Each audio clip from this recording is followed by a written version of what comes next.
Hi friends, అందరికీ నమస్తే. నా పేరు సదానందం. ఒకే ఒక్క రోజులో వెళ్ళి వచ్చే ఏదైనా మంచి పిక్నిక్ పాయింట్ ఉందా అని నన్ను చాలా మంది అడుగుతుంటారు. చాలా ఉన్నాయి. అందులో ఒక ప్రదేశం పేరు చెప్తాను ఇప్పుడు నేను. తెలంగాణ ఊటీ. ఈ పేరు చాలా మందికి అయితే తెలియదు. మీరు తెలంగాణలో ఎక్కడున్నా కూడా ఒకే ఒక్క రోజులో ఇక్కడికి వెళ్ళి రావచ్చు. ఈ ప్రదేశం పేరు వచ్చేసి గొట్టం గుట్ట. దీన్నే తెలంగాణ ఊటీ అని కూడా పిలుస్తారు. ఈ ప్రదేశం నిజంగా చాలా అద్భుతంగా ఉంటుంది. మంచి పిక్నిక్ పాయింట్. చిన్నపిల్లలు, పెద్దలు, ఫ్యామిలీ అందరు కూడా వెళ్ళొచ్చు. నిజానికి ఇది తెలంగాణ కర్ణాటక బార్డర్లో ఉంటుంది. ఈ ప్రదేశం మాత్రం కర్ణాటకలో ఉంటుంది. తెలంగాణ బార్డర్ నుండి కేవలం 2 కిలోమీటర్లు మాత్రమే ఉంటుంది. ఇంకో విషయం ఏమిటంటే ఇది కర్ణాటకలో ఉన్నా కూడా కర్ణాటక ప్రజలు కూడా ఇది చూడాలంటే తెలంగాణ మీదకి వెళ్ళి వెళ్ళాలి. అందుకే దీన్ని తెలంగాణ ఊటీగా పిలుస్తున్నారు. మేమైతే వరంగల్ నుండి ఒకే ఒక్క రోజులో వెళ్ళొచ్చినాం. పూర్తి వివరాలతో కూడిన వీడియో మీకు చూపించబోతున్నాము. పూర్తి వీడియో చూడండి. మీ విలువైన అభిప్రాయాలు కామెంట్స్ లో తెలియజేయండి. ఇక లేట్ చేయకుండా వీడియో స్టార్ట్ చేద్దాం. ఇప్పుడు మనం వెళ్ళబోయే గొట్టం గుట్ట కర్ణాటకలోని కలబుర్గి జిల్లాలో ఉంటుంది. తెలంగాణ బార్డర్ నుండి కేవలం 2 కిలోమీటర్లు మాత్రమే ఉంటుంది. అయితే కర్ణాటక ప్రజలు కూడా ఈ గుట్టం గుట్టని చూడాలంటే తెలంగాణ నుండే వచ్చి చూడాలి. అందుకే దీన్ని తెలంగాణ ఊటీగా పిలుస్తుంటారు. తెలంగాణ ఊటీగా పిలువబడే గొట్టం గుట్ట తెలంగాణ బార్డర్ నుండి 2 కిలోమీటర్లు, జహీరాబాద్ నుండి 23 కిలోమీటర్లు, సంగారెడ్డి నుండి 80 కిలోమీటర్లు, హైదరాబాద్ నుండి 140 కిలోమీటర్లు, అలాగే వరంగల్ నుండి 280 కిలోమీటర్ల వరకు ఉంటుంది. మేమైతే వరంగల్ నుండి స్టార్ట్ అయి జహీరాబాద్ మీదుగా వెళ్తున్నాం. మనకు ఎదురుగా కనిపిస్తున్న ఆర్చ్ నుండే కర్ణాటక బార్డర్ మొదలవుతుంది. ఆర్చ్ యువతల తెలంగాణ, ఆర్చ్ అవతల కర్ణాటక ఉంటుంది. ఎవరు వచ్చినా కూడా తెలంగాణ మీదుగానే ప్రయాణం చేసి ఈ ఆర్చ్ ద్వారానే కర్ణాటకలోకి ఎంటర్ కావాల్సి ఉంటుంది. ఇప్పుడు మనం కర్ణాటకలోకి ఎంటర్ అయ్యాము. ఇది చించోలి వైల్డ్ లైఫ్ సాంక్చురీగా పిలువబడుతుంది. మనం వెళ్లే గొట్టం గుట్ట ఇక్కడ నుండి 1 కిలోమీటర్ వరకు ఉంటుంది. ఆఫ్ రోడ్ కాబట్టి కొద్దిగా స్లోగానే వెళ్ళాలి. అదే వర్షాకాలం అయితే ఈ రోడ్డు కొద్దిగా కష్టంగానే ఉంటుంది. కాకపోతే ఇక్కడికి రావాలనుకుంటే సొంత వెహికల్ లోనే రావాల్సి ఉంటుంది. ఎటువంటి రవాణా సౌకర్యం ఉండదు. ఇక్కడ హోటల్స్ గానీ, షాపులు గానీ ఇవి ఉండవు. ఇక్కడ ఎటువంటి డెవలపింగ్ అయితే లేదు. రవాణా సౌకర్యం ఉంటే ఇంకా చాలా మంది వచ్చేవారు కావచ్చు.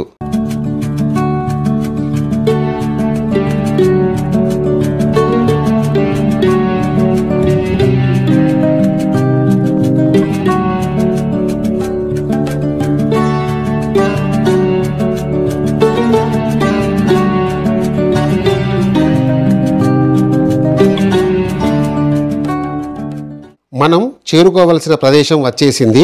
ఈ ప్రదేశాన్నే గొట్టం గుట్ట వ్యూ పాయింట్ గా పిలుస్తారు. ఈ దేవస్థానం పేరు వచ్చేసి శ్రీ గురు గంగాధర్ బక్క ప్రభు దేవస్థానం. దీని ప్రధాన ఆలయం బీదర్ జిల్లాలో ఉంటుంది. ఇప్పుడు మనం ఈ ఆలయాన్ని దర్శనం చేసుకొని ఆ తర్వాత తెలంగాణ ఊటీగా పిలువబడే గొట్టం గుట్ట వ్యూ పాయింట్ వద్దకు చేరుకుంటాం.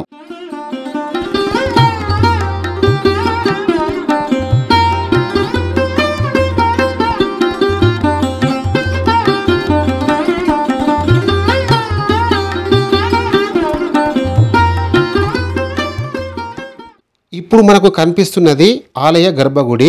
రూపురేఖలను బట్టి శివాలయం అని తెలుస్తుంది. ఈ ఆలయ చరిత్ర గురించి అయితే మాకైతే సరిగ్గా తెలియదు. దీని ప్రధాన ఆలయం మాత్రం బీదర్ జిల్లాలో ఉంటుంది. ఇక్కడ ఫోటో మీద ఏముందంటే శ్రీ శంకరుడు పార్వతీ ఆశీర్వాదం బక్క ప్రభుకి, శ్రీ గంగాధర్ బక్క ప్రభు ఆశీర్వాదం అందరికీ. భలే ఉంది కదా. ఈ దేవాలయానికి భక్తులు కూడా చాలా మందే వస్తున్నారు.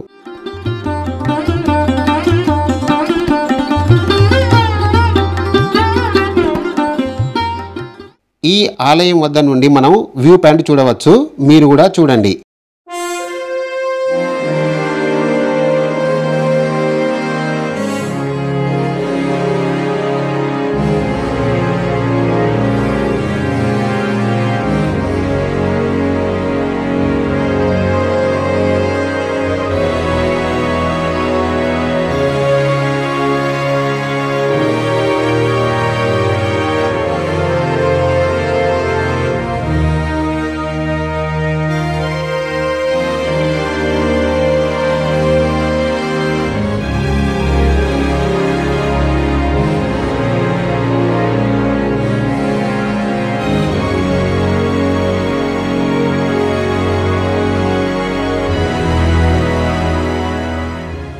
ఇప్పుడు మనం తెలంగాణ ఊటీగా పిలువబడే గొట్టంగుట్ట అనే ప్రదేశం వద్దకే వెళ్తున్నాము.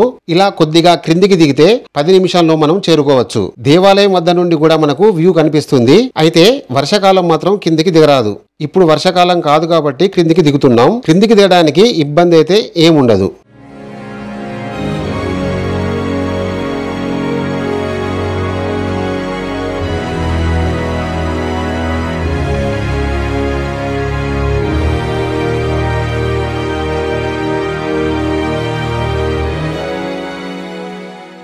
తెలంగాణ ఊటీగా పిలువబడే ఈ గొట్టంగుట్టని మనం ఇప్పుడు డ్రోన్ షాట్ ద్వారా చూస్తాము. మీరు కూడా చూడండి.